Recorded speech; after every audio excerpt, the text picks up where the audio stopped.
Hello and welcome to today's video. So this time we're going to be taking a look through a collection of hard case crime paperbacks that I picked up recently. Now this publisher's been going for about 10 or so, just over 10 years now. Absolutely fantastic. They specialise in reprinting classic 50s, 60s pulp sort of noir crime novels, as well as some more up-to-date stuff as well by some really big names, including Stephen King and Max Allan Collins, Lawrence Block. Fantastic stuff. They've all got these really amazing, beautiful covers to them, and well, they make fantastic viewing. So that's what we're going to have a look at today. So sit back, relax, and let's get to it.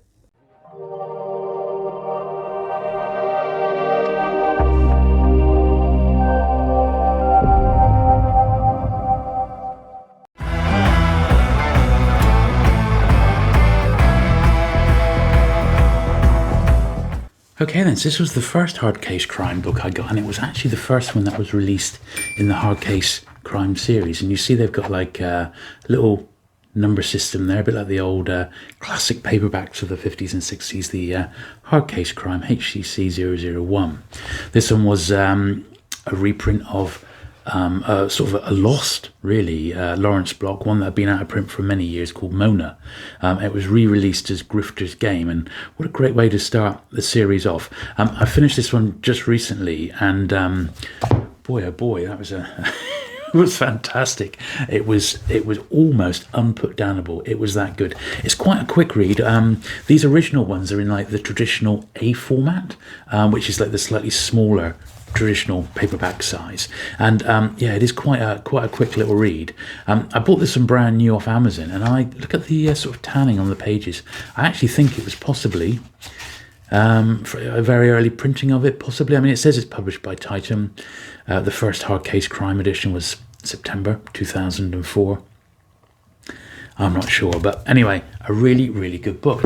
And it did, because when these came out, I was actually working in the book trade, and I would always order a few, 2 or 3 of all the latest hard case crime for all the shops that I used to do the buying for. And it reached, I guess, its peak when they did Joyland by Stephen King, which was a new Stephen King book published by Hardcase, and boy, that was one huge seller. But I never really collected them, because back then, this is 15 years or so ago, I wasn't really into the crime the same way as I am today. That has changed recently, since I've been listening to the Paperback Warrior podcast, where the chap's on there, Tom, he really goes into detail, and is a big fan of almost all the hard case crime novels, and he was the one who sort of turned me on to the label again, and I've been absolutely loving it. I've been devouring them almost non-stop. I've not been reading anything else, and one of the series I'm in the middle of now is the Quarry series by Max Allan Collins. So it was while I was trawling the internet that I came across a fellow who was just selling a big batch of about 18-20 hard case crime novels, most of them unread, for very cheap. So I thought, I'm going to grab that as a basis for my hard case crime collection, because I think I'm going to probably end up getting most of these. At the moment, I think they're up to about 130 books, 140 books, something like that. They publish a few each quarter nowadays, rather than at one point there was almost 1 or 2 a month. It was quite tricky to keep up, and they're not all paperbacks. Some of them are hardback as well. They've done a few limited editions over the years, and I shall look into trying to track a few of those down, because I think this is a great fun series to collect, and it really does appeal to me, particularly with the fantastic artwork. So Max Allan Collins I had read years ago, and I think I first read him when I had my comic shop, because we had the paperback comic adaptation of Road to Perdition in, which became the film. This one's great. It's got a cover by Robert McGinnis, who I believe does all the Quarry covers. The Quarry series is fantastic. It's about a Vietnam vet who comes back after the war and is hired as a hitman, and he has a partner as well, and that's what they go around doing hits, often killing other assassins. It's a very interesting series, quite gritty. The first few were written in the 70s, and then Max Allan Collins has actually continued it today, which is fantastic. So I've been absolutely loving those. So in here is a lot of Quarry books amongst some of the others. So as I said, they've all got these lovely Robert McGinnis covers on them. So those two there that I've got are just in this like A format series. And the early ones just came out as A format, but the most recent editions and printings are in B format. So you can see they're much bigger. They're like mini sort of trade paperbacks. A lot of paperbacks are in this format now. I have to admit they are easier to read. So if I have, on my lunch break at work, I dive into these now and absolutely love them. And the fact that they are a little bit bigger means you can read them without sort of damaging them, because I do like to keep my books clean and as mint as possible. This way you can read them without damaging them. As you can see, some of the other Robert McGinnis covers on there. Robert McGinnis was a classic pulp artist who has painted hundreds and hundreds of covers for books over the years. This is wrong Quarry. Now this is a brand new one. This is the more up-to-date one. So this is a brand new Quarry book. This one hasn't got a McGinnis cover. Tyler Jacobson did this one, this original cover. It's still really nice. You sort of get the feel for it. But this one's saying first publication anywhere, meaning that it is actually a brand new Quarry novel. It's a brand new, first time in print anywhere. It's not a reprint like some of the other books are. Here's another one here. So this is Quarry's Deal. You can tell straight away that that's a McGinnis jacket on that one. He draws very leggy women. That's his sort of style. Really, really good. This is Easy Death, a Spur Award finalist. This one, Daniel Boyd. 'Tis the Season, so like December 1951. So that's evidently when this one is. This one's set, and just terrific artwork on these. They're just superb. That one's by Glenn Orbick. It says that one. Now, if you are into hard case crime, I'm in the middle of just compiling like a little handy checklist, so I can go through and just have it printed off, and then I can just cross off all the ones that I've got, because there is no such thing on their website. So they've got a list of all the books, don't get me wrong, in publication order with the names, the catalogue numbers as well. But there isn't just an easy checklist of the whole lot for people who want to collect them all, which eventually I think I'd like to do.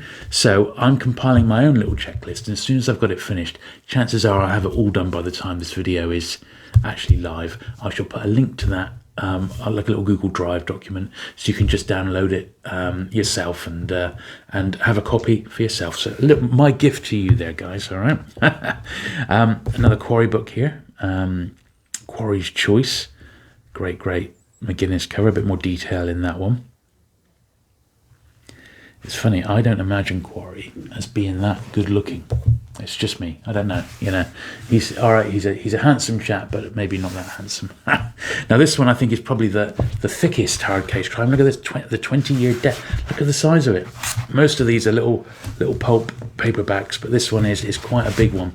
This was Hard Case Crime 108. Ariel S Winter. Now this is an author I've never read, so I don't know what this one's like. You can see this one's got the reading crease on the spine because the previous owner had actually read this one. Nice little quote there by Stephen King on the front. Bold, innovative and thrilling. Extraordinary, says the New York Times. Well, that's one I'm going to be looking forward to reading. It's a big old tome, that one. Almost 600 pages, that one. The 20-year death. Yeah, it looks good stuff, doesn't it? But still, UK price only $7.99. That to me is excellent value. So good stuff, isn't it? Now, one thing I really do like is the spines on these, and they do look so great on the shelf, as well as the fantastic jackets. So what I think I'll do, I don't want you to miss out on that. So I'm going to pause there. I'm going to pull the camera out a little bit so you can have a proper look at these spines. Okay, so another little run that they've done is by reprinting a lot of the Michael Crichton novels when he was first starting out in his career, and he wrote them under the name John Lange. Now, Michael Crichton, I'm sure you've heard that name before. He went on to create the Jurassic Park franchise, amongst other things. He did a lot on, he wrote scripted blockbuster movies like Twister, created groundbreaking TV series, ER. I think he had some sort of medical background as well. And he wrote 8 books between 1966 and 1972 and then vanished. So anyway, Hard Case Crime have reprinted all 8 of them. And this is one of them here, covered by Orbic again. This one's called Binary. 1 million people would die unless he could enter the madman's mind. Really, really looking forward to these. I have to say, the only Michael Crichton book I've ever read was Jurassic Park, when that was made into the movie. So I'm looking forward to trying a few of his. This is great. Another Max Allan Collins, but it's not a Quarry book, this one. This is called Seduction of the Innocent. For anyone who sort of knows a bit of comic history, Seduction of the Innocent was a book that came out. It was written in the 50s by Frederick Wertham, and it was basically a book against graphic horror and violence in comics of the period. It was the book that led to the Comics Code Authority being created, and comics sort of getting drummed down from the horror into the sort of the laughable 60s jokey sort of titles. That's what they led to. But this would appear to be a book just on that. So comic books are corrupting Americans' youth, or so the esteemed Dr. Werner Frederick would have people believe. People like the congressman holding hearings on banning violent crime and horror funny books. And when the cascade provokes the most unfunny murder, Jack Starr, comic syndicate troubleshooter, has no shortage of suspects. So it's sort of set against that backdrop. So how cool is that? So as I said, if you know a bit of your comic history, you're going to really love this, you know. And it says, inspired by the real-life 1950s witch hunt against Tales from the Crypt publisher EC Comics, which I absolutely love. Seduction of the Innocent pulls back the curtain for an insider's view of the history of comics and features more than a dozen brand new illustrations in the classic EC style by comic book legend Terry Beattie. Wow. How cool is that? I love my EC comics. I've read them all, every single one. I love them. So this is going to be one that, as I said, if you know a bit about that sort of period of time, you in the history of comics, you're going to get a lot out of this. So yeah, look at that. Great stuff, eh? God, what a good one that one is. I'm so glad I was able to get this collection at such a great price as well. Oh, another great author. I really love Ed McBain. I've been also sort of binging the 87th Precinct books at the moment. I've been trying to pull a run of first editions of those together for a couple of years now, and of the early ones I am almost there. Because in the UK they were printed by Penguin, and as you know, I collect Penguin books big time, and I'm only missing maybe one or two of all the Penguin editions from the 60s, and of his 50s American stuff. I've got, once again, almost all of them. I'm just missing one or two, and then I'm going to do a video of all my American Ed McBain first editions. But this is a really nice one. So Nude, So Dead, unavailable for over 50 years. Cover art on this one's Greg Manches. Greg Manches. Yeah, another one. Don't remember that. What was the original cover for that? Sometimes it says, I don't know if that was So Nude, So Dead. Was that the original name for it? Because it's not an 87th Precinct one. This is just one of his other sort of crime ones, isn't it? Yeah. Originally published as The Evil Sleep and reprinted then in 1956 as So Nude, So Dead by Richard Marston. There you go. Brilliant, eh? Looking forward to that one. Now, another Quarry book. Quarry's List. Max Allan Collins, yeah. They all flash. Watch the Cinemax TV series, which I haven't seen, but apparently it's not that great. I don't know. I haven't seen it. I don't really know if it was even shown in the UK, but it's one I might sort of try and track down on the streaming services, see if I can catch it there, because, you know, but I thought what I would do is read the books first before I sort of go into the TV show. Quarry's X, you never forget your first. And now that's interesting. This is the first one I've come across which has got like a matte cover rather than these which have all had glossy covers. I have to say I prefer the glossy covers to the matte covers. Looking at that, yeah, if it was me, I prefer the glossy covers. Greg Manches was the the cover artist on that one. Now we've got a great Lawrence block here, a borderline. Some borders you can never cross back. I've got to say, after reading Grifter's Game, I really want to be reading a bit more Lawrence block. That was some gritty stuff, I tell you. And this one looks good as well, doesn't it? I have to say. Available for the first time in 50 years. I have got a few of the very early Lawrence blocks, which he wrote under various pseudonyms. I've got the originals, and I was really lucky to get a collection about 10 or so years ago of some of his more adult books, which he wrote under pseudonym, and they are really nice condition as well. The Lost Novel by Samuel Fuller. Brainquake. That's a title and a half, isn't it? Writer and director of Pick Up on South Street, The Naked Kiss, Shock Corridor, and The Big Red One. Awesome. Look at that. What a great sort of noir cover that one is, isn't it? Glenn Orbick again. Yeah. Look at this. A quote from one of my favourite directors, Tarantino. Personal, hard-hitting, idiosyncratic. Everything was about storytelling. The great yarn. Oh, well, there you go. Brainquake. You can imagine this is the sort of publisher Tarantino would be all over, to be honest, wouldn't you?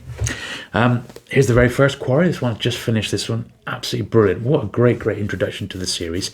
You can sort of tell it's written in the 70s, and obviously sort of set in the 70s. It's contemporary in its day. A great introduction to the series. Quite a quick read this one. You'll fly through it. Nice short chapters, so I was able to read a chapter or two on every break when I was at work, and that's the one that starts it. So that's the one I would recommend if you're wanting to dip your toe into the Quarry series. Here's another one, Quarry's Vote, a great McGinnis cover again. There they are. They're just great, aren't they? I said I'm not 100% sure if any of them came out in small format, A format, or if they were all in this sort of B format. But this is October 2015. Originally published this one in 1987. So just a couple more to go through here. We've got another Lawrence block. So The Girl with the Deep Blue Eyes. So I popped a little post up on the Men's Adventure paperback site on Facebook, and I just saying what a great book Grifter's Game was, and a couple of people did follow-up comments saying that this was another really good one to sort of get your teeth stuck into. The Girl with the Deep Blue Eyes. So yes, and this is a brand new original Lawrence block. So another one which I think I'm going to have to try, Glenn Obeck again. A shame that they've sort of used a lot of the title as the jacket there, but still, you know, really great. It sort of screams hard case crime. It's good stuff. This is Hard Case Crime 121. This is a fairly modern one. And I've got just one more, and it's another Ed McBain. Cut Me In. This one with it looks like a McGinnis cover. A really great one as well. First publication in over 60 years. Yeah, cover painted by Robert McGinnis. Wow, this one looks good. When a man's partner is killed, he's supposed to do something about it. Yeah, quite. Once you send, there's only a couple of hundred pages, you'll probably fly through this one. But they're just great. What great readers these are, and what a lovely jacket that is, isn't it? Why are the women of Robert McGinnis covers so tall? I don't know. You need steps to be their height, don't you? Anyway, fantastic stuff. So if that has whetted your appetite, dive into this fantastic publisher, Hard Case Crime, then I am delighted. I'll put links down below so you can jump straight in. You can pick up that checklist, which I will have had finished by the time this video goes live. I'll also put a link to Amazon so you can buy the books direct, because I believe they're all still in print, and you can just dive in and perhaps try a few. I can definitely recommend that very first one, Grifter's Game. That might set you off on a direction you weren't expecting. Also the Quarry books by Max Allan Collins, what I've read so far, blimmin' brilliant, absolutely fantastic stuff. And the books around it, I know the Stephen King ones have been very well received, so they're recommended, and the Michael Crichton written as John Lange are also highly recommended. He was a great writer. So there we go. So that is it for today. If you have enjoyed this video, do please give it a thumbs up. Do please consider subscribing for regular vintage paperback action. I'm always covering vintage paperback books on my channel, and there's loads on there already, and there's loads more still to come and cover. And I shall look forward to seeing you again very soon. Bye.